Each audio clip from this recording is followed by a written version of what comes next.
previous session we have seen how the shaft can be designed very easily. So now I'm going to tell you about the numerical, how to solve the numerical for the shaft design. So basically the students are taking too much tension how to solve the numerical related to the shaft design. So I'll tell you the design procedure, how to design a shaft, and on the basis of that we can solve any type of numerical. So one by one we'll see. As we have discussed in previous session that shaft can be designed on the two ways.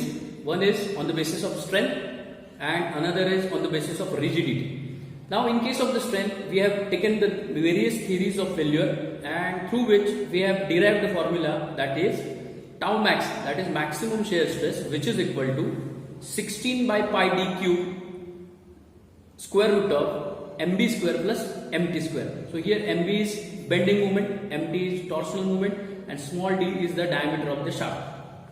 So ultimate aim of the designing of the shaft is to calculate the diameter for the various load conditions that we need to find out. So I'll tell you the design procedure one by one. You can see on the screen. So I have written design procedure for solving numerical on shaft design.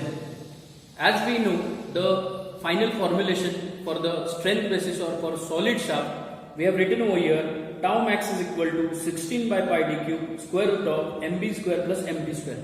I told you tau max is nothing but maximum shear stress. Then d, small d is the diameter of shaft. After that, bending moment that we need to calculate with respect to shaft and bearing, and then torsional moment mt. So ultimate aim to sort out this formulation into the steps, and then we can easily find out the answer. Okay? So first step is very important, that you have to read numerical statement very carefully, and through which you will have to write the given data from your own point of view. So I have written over here given data. So that is not a part of step, but it is important.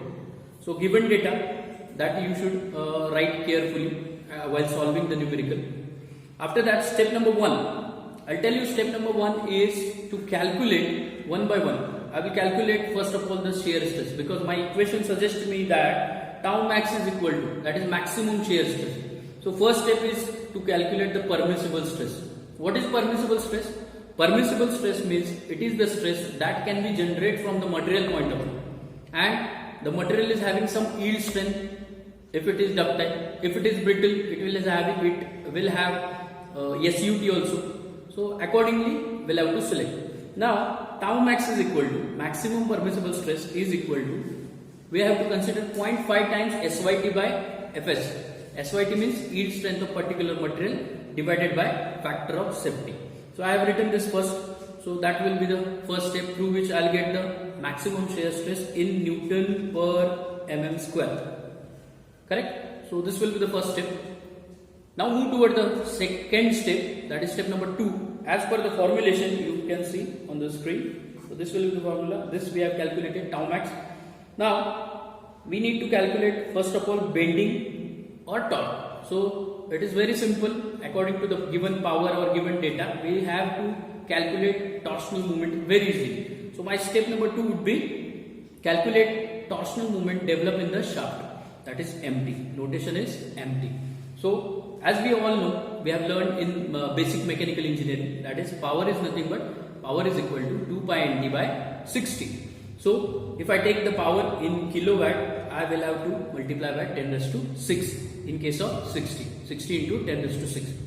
So while taking a power in kilowatt, my answer would be, power is known factor which can be given for the transmission of the shaft.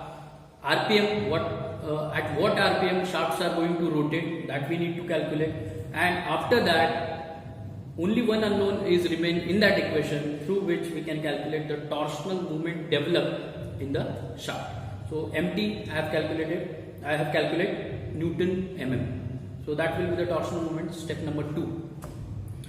While moving step number 3, it is very important to check whether shaft is having gear, whether shaft is having pulley structure. If pulley is there, we'll have to add belt, because through which belt can run. So if it is belt, then belt is having tension on tight side and slack side. Two kind of the tensions are there. If gear is there, I will have to consider the load. So just read it carefully. Now the basic problem related to the shaft design is, as per your syllabus, is related to the belt ring. So pulleys are situated over there. So next part is to calculate the belt tensions. As I told you, there are the two types of the tension: belt tension on tight side, tension on slack side. So you can see on the figure, this is the figure. Now I'll explain this. What is this? This is bearing, which are used for the smoothing of the rotation of the shaft.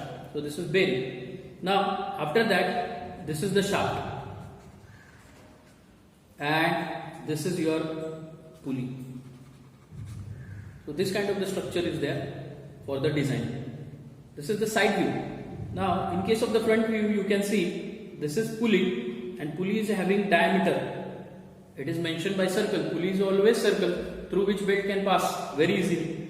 So on a circle you can see the belts are acting, that is tension on tight side as well as a tension on tight side. I have indicated here P1 tension on tight side, P2 tension on slack side, and with respect to radius. So some cases they will give the diameter also. So we'll have to divide by 2, we will get the diameter. Now in this case what happened, the belts are running. So it will maintain the angle of wrap. So what is wrap? Wrap is nothing but the angle made by the belt to the center line. So see, this is the first P1, maintain the angle 90 degree, and here also for this side, slack side, maintain the angle 90 degree. So I can say angle of wrap is 180 degree, correct? Because 90 plus 90, so that is 180.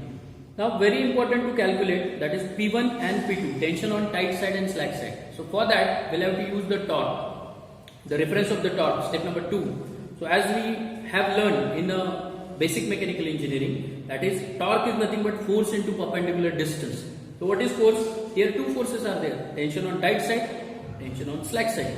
So P1 minus, of course tension on tight side is always maximum.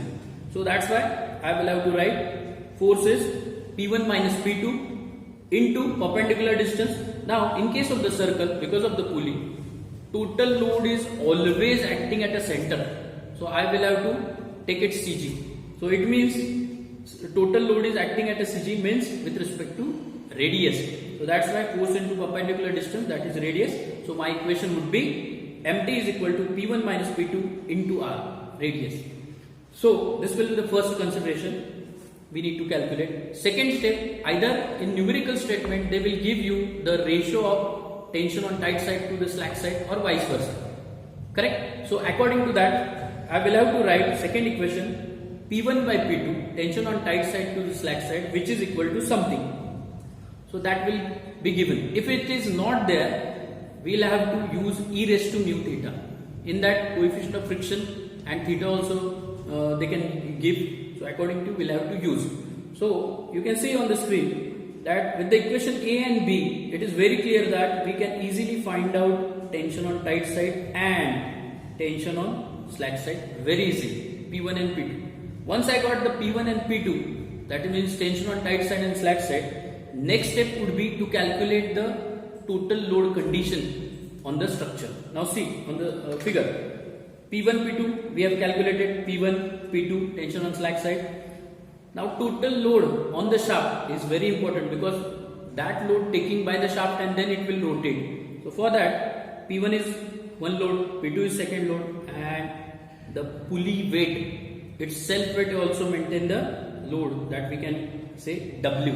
W is weight of pulley, and weight is calculated by M into G, mass into gravity, correct? So I will have to add the total force, that is step number 4, total downward force acting at the center of the pulley is or on the shaft, that is tension on tight side plus slack side plus total weight, which we'll have to consider M into G.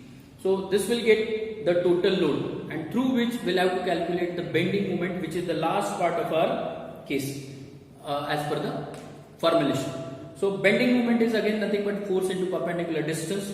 You can see on the screen. So load is, total load is acting here, P1, W, P2. So it is on pulley. It means here I can say this is equal to P1 plus P2 plus W. So this will be the total load. Total load. Correct? Now, bending will occur only when the total load will act at a particular distance. So see, if the total load, the particular distance is with respect to bearing axis. So this will be the X, suppose.